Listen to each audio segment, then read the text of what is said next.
안녕하세요, 미큰입니다. 오늘은 책과 함께 시간에 여러분과 함께 읽어볼 책은 최근에 읽은 책인데요. 데일리 필로소피. 발음 괜찮았나요? 왜 당신은 다른 사람을 위해 살고 있는가? 라는 책입니다. 이 책에 여러분께 소개해드릴 몇 구절을 함께 읽어보도록 하겠습니다.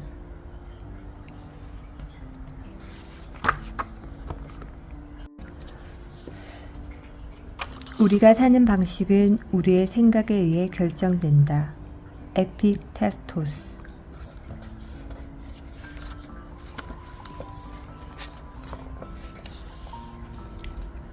운명을 넘어 삶을 주도하는 방법. 가끔씩 항거할 수 없는 운명에 휩쓸려 아무것도 하지 못하고 세상의 경륜에 휩쓸리는 기분을 느낀 적이 있을 것이다. 그럴 때마다 우리는 불행한 자신의 인생을 한탄한다. 왜 이렇게 안 풀리는 걸까? 왜 자꾸 불행한 걸까?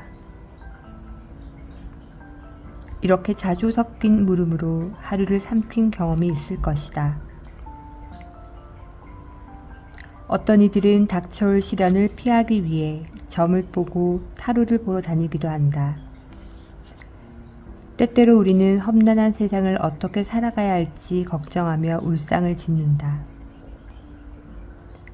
운명에 휘둘리는 우리의 모습에 자기계발 전문가인 알프레드 몬타퍼트는 선명한 일침을 남긴다. 당신의 삶이 당신의 계획이나 당신의 행동보다 더 나아질 수는 없다. 즉, 당신 스스로가 당신의 운명을 만드는 설계자이자 건축가라는 것이다. 그의 말은 두 가지 메시지를 담고 있다. 첫 번째 메시지는 주체성이다. 내 삶의 주인이 나이길 원하면 직접 삶을 바꿀 수 있다는 의미인데, 사실 많은 사람이 표면적인 의미만 받아들이며 실제 의미를 착각하곤 한다. 어떤 사람에게 삶의 주인은 바로 당신입니다 라고 말하면 일반적으로 인지의 영역에서 멈춘다. 어떤 사람에게 삶의 주인은 바로 당신입니다 라고 말하면 일반적으로 인지의 영역에서 멈춘다. 진짜 받아들여야 하는 핵심은 주인이 당신이니 더 나은 선택을 내려야 합니다 이다. 당신이 주인이기 때문에 마음대로 하세요가 아닌 더 나은 삶을 위해 기존과 다른 행동을 하세요 라고 받아들여야 하는 거다. 주체성의 올바른 설명은 아래와 같다. 개인이나 집단이 자신의 생각, 감정, 행동에 대해 스스로 결정하고 책임지는 능력이나 상태.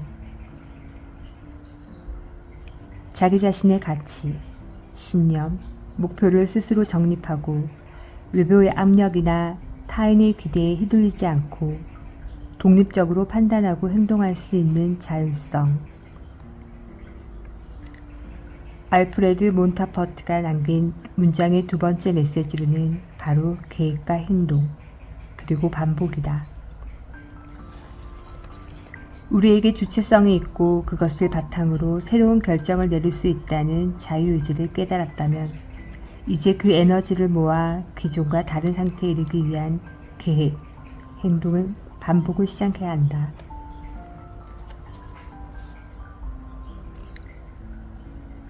우리는 삶이라는 공간을 계획, 설계하고 그 계획에 따라 행동, 건축하며 그 과정을 반복함으로써 바라는 삶으로 나아갈 수 있다.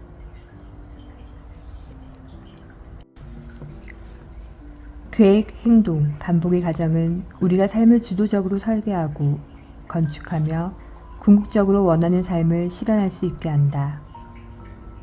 다시 말하지만 우리는 모두 삶의 건축가이자 설계자이며 우리의 선택과 행동이 밝은 미래를 만든다. 따라서 자신의 삶에 대한 책임을 지고 계획을 세우며 그 계획에 따라 행동하고 그 과정을 반복함으로써 자신이 원하는 삶을 창조해야 한다. 이것이 바로 우리가 주어진 운명을 넘어서 삶을 주도할 수 있는 단 하나의 방법이다. 인간의 가장 큰 병은 바로 교만이다. 중국 명나라에서 양명학을 일으킨 왕명명. 그의 가장 흥미로운 점은 전문적인 군사 전략가이자 동시에 명구절을 많이 남긴 시인이기도 하다는 점이다. 군사 전략가와 시인이라는 도통 어울리지 않는 두 직업이 한 사람 안에서 공존하는 게 가능한 것인가 새삼 의문이 들지만 그의 사고관이 깊이 담겨있는 양명학을 살펴보면 어떻게 그것이 가능했는지 알게 된다. 양명학이 무엇일까? 양명학의 가장 핵심 원리는 모든 것은 이미 우리 마음속에 다 갖추어져 있다는 것이다. 우리는 이미 무엇이든 할 수 있는 능력을 갖추고 있으며 그 능력을 깨워내는 것이 중요하지 타고난 재능이 없어 못하는 것이 아니라는 말이다. 그렇게 그가 군사 전략가의 능력도 시인으로서의 감수성도 모두 가질 수 있었던 것이다. 다양한 능력에 대한 가능성을 활짝 열어두었기 때문일까? 왕명명은 교만을 경계해야 한다는 말을 남겼다. 심지어 내가 이뤘다고 생각한 일도 누군가에 의해 배움을 얻은 경우에 해당되니 나 스스로 얻었다고 할 만한 것은 그리 많지 않다. 교만은 적당한 충격요법으로는 절대 치유되지 않는다는 사실이다. 왕양명의 언급처럼 대병 걸리지 않기 위해 우리는 늘 스스로를 점검하는 태도를 지녀야 한다. 아니 습관으로 몸에 배어 있어야 한다. 모든 가능성은 내 안에 있지만 그것이 교만이라는 형태로 절대 드러나지 않도록 자신을 절제하자. 진정한 멋짐과 진정한 실력, 진정한 품위와 진정한 너그러움은 말하지 않아도 들리고 보이지 않아도 아우라로 풍기는 법이다. 우리는 교만하지 않아도 이미 풍성한 능력과 가능성을 가진 존재이니 서두르지 말고 이 삶을 충실히 살아가자. 행복감을 빼앗아가는 상상력의 오류. 불안은 우리를 끊임없이 괴롭힌다. 어떻게든 불안감에서 벗어나가 보고자 많은 노력을 하는데 그중 가장 많이 하는 것이 바로 주변 사람들에게 조언을 구하는 것이다. 안타깝게도 자신에게 주어진 상황과 문제점을 정확히 판단하고 짚어줄 수 있는 사람은 흔치 않다. 그렇게 조언을 구하면 구할수록 머리는 더욱 복잡해지고 정리가 안 될 것이다. 이런 문제가 계속 생기는 이유는 스스로 문제를 창조하는 상상력이 과하기 때문이다. 박찬욱 감독의 영화 올드보이에선 상상력에 관한 재미난 대사가 나온다. 인간은 말이야, 상상력이 있어서 비겁해지는 거래. 이 말처럼 불필요하고 과도한 상상력은 문제를 더욱 악화시키곤 한다. 사실 우리 앞에 닥칠 일들이 상상하는 것만큼 비극적이진 않을 것인데도 말이다. 이에 대해 하버드 대학의 심리학과 교수인 데니얼 길버트는 우리에게 너무 많은 조언과 부정적 상상을 경계해야 한다고 말했다. 우리가 행복해지기 어려운 이유는 근거 없이 만연한 조언과 상상력의 오류 때문이다. 불안을 매번 현명하게 해결하는 건 불가능한 일이다. 인간은 불안할수록 가진 생각과 조언을 무작정 머릿속에 쑤셔 넣으며 일시적 안도감을 느끼고 싶어하기 때문이다. 일종의 도파민 중독과 유사한 이 행동은 결과적으로 고통스러운 결과를 만든다. 차분히 생각해보면 사람들은 절대 일어나지 않을 사건을 상상 속에서 증폭시키고 어떻게든 합리적인 이유를 만들어 비이성적인 판단을 종용하고 있다. 이 못난 습관을 어떻게 이겨낼 수 있을까? 불안을 극복하는 것만이 가장 현명한 방법일까? 우리는 그 답을 찾기 위해 단순하게 생각할 필요가 있다. 우리가 언제 행복감을 느끼고 언제 불행감을 느끼는지를 살펴보면 해답으로 향한 출입문을 발견할 수 있는데, 예를 들면 이렇다. 게임을 하거나 영화를 보며 시간 가는 줄 모를 때가 있을 것이다. 심지어 중요한 약속이나 숙제를 까먹으면서까지 하나에 집중했을 때가 있을 텐데, 그것이 유익하든 유익하지 않든 우리는 순수한 행복을 느꼈을 것이다. 이처럼 한 가지에 대한 몰입은 지독한 현실을 탈출할 수 있는 비상구 역할을 해준다. 그렇다면 불행은 어떨까? 내일 월세를 내야 하는데 돈이 한 푼도 없다. 내일 내지 않으면 분명 집주인이 방을 빼라고 할 텐데, 아무리 방법을 찾아도 해결책이 나오지 않는다. 가족에게 전화를 걸어서 빌려달라고 할까? 아니면 지금 당장 일일 알바를 할까? 대출을 받을까? 고작 한 가지 고민임에도 너무 다양한 경우의 수가 머리를 복잡하게 만든다. 여기서 우리는 무엇을 선택해도 최악의 선택이 되는 경우에 놓이며 이를 딜레마라고 한다. 즉, 불행의 불안함을 느끼는 상태인 것이다. 이런 딜레마 속에서 아무런 행동도 취하지 않은 채 도망치는 선택을 하는 사람이 있다. 무엇이라도 했다면 달라질지 몰랐던 내일이 결국 회피라는 파국으로 치닫은 것이다. 이 두 가지 예시를 보아 불안을 이겨낼 수 있는 가장 빠르고 효과적인 처방은 바로 선택과 집중이다. 한 가지를 선택해 집중하고 오히려 단순하고 명료한 선택을 하는 것이다. 많은 조언이 상상을 만들어내고, 상상은 많은 경우의 수를 만들어 인간의 행동력과 이성적 판단력을 마비시킨다. 실로 자기 파괴적인 행동이 아닐 수 없다. 어디로 가야 할지 모를 땐 그저 옳은 길을 가면 되는 것임에도 단순하지 않고 명료하지 않은 선택이 혼란과 마비를 불러오게 되는 것이다. 근거 없이 막연한 조언과 상상력에 오르는 우리의 행복을 앗아간다. 옳은 것을 알면 심플한 선택을 해라. 이성적 판단으로 삶의 문제를 해결하는 습관을 개발하며 스스로에게 질문하고 더 나은 판단에 집중하면 당신은 불안을 씹어먹을 수 있다.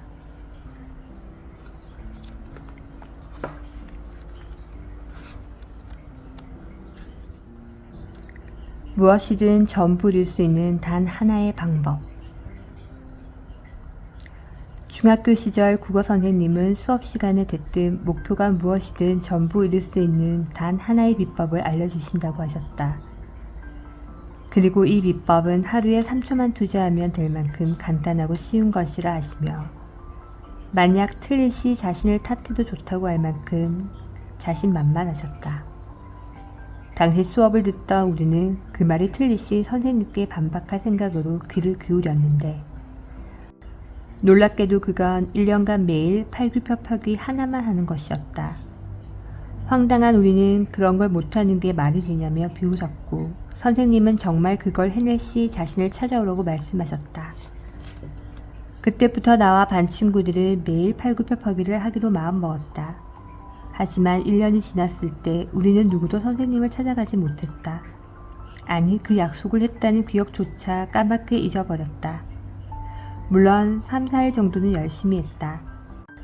놀랍게도 그건 1년간 매일 팔굽혀펴기 하나만 하는 것이었다.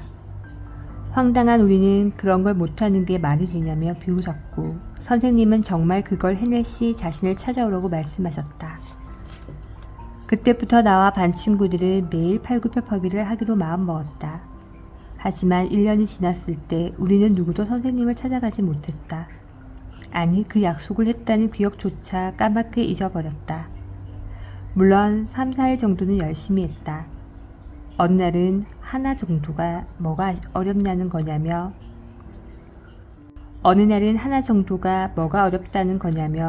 10개에서 20개 하는 날도 있었다. 하지만 10일에서 20일을 하지 못했다. 한참 후 사회생활을 하면서 나는 선생님이 말씀하신 말의 진정한 의미를 깨닫게 되었다. 처음 마음처럼 무언가 끝까지 해내는 것은 상상 이상으로 대단한 능력이 있었던 것이다. 도교의 창시자로 알려진 노자의 저서 도덕경에 이런 구절이 있다. 세상 사람들의 일을 보아하니 항상 거의 다 이루어질 듯 하다가 실패한다. 끝즈음에도 처음 시작할 때처럼 하면 실패하는 일이 적을 것이다. 노자의 문장에 따르면 흔히 이야기하는 시작이 반이다라는 표현이 분명 의미가 있다. 우리는 꾸준함이라는 성을 점령하기 위해 얼마나 많은 장애물을 건너오고 있는가. 매일 무언가를 하기 위해 피곤함과 씨름하고 카카오톡 메시지, 유튜브, 음주와 같은 망각을 뚫고 무언가를 해내고 있는 당신이 얼마나 위대한지 아마 모를 것이다.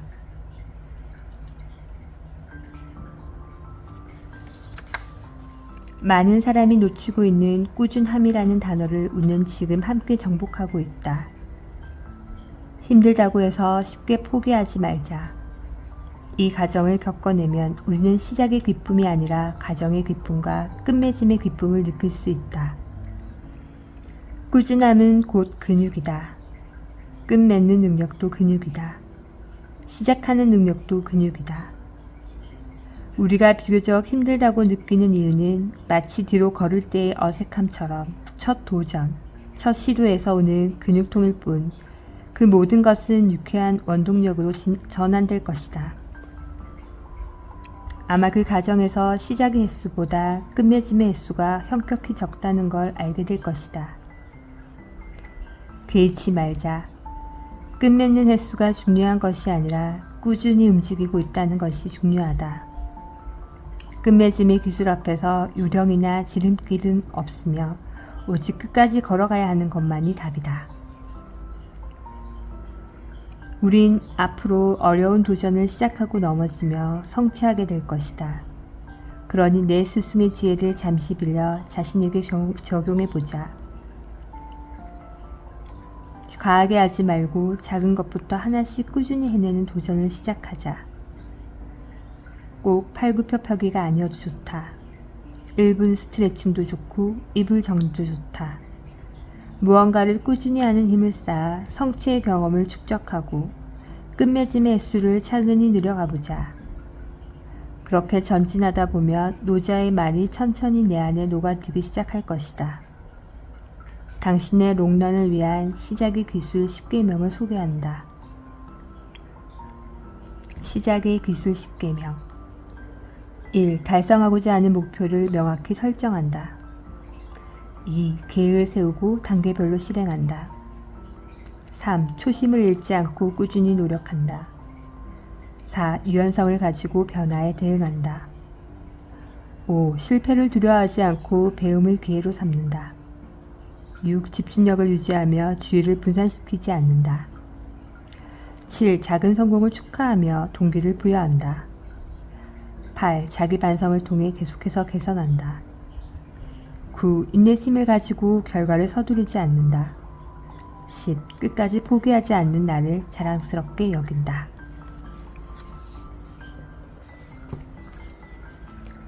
여러분과 함께 왜 당신은 다른 사람을 위해 살고 있는가? 고윤 작가의 글입니다. 오늘 함께 읽어주셔서 감사합니다. 미큰이었습니다.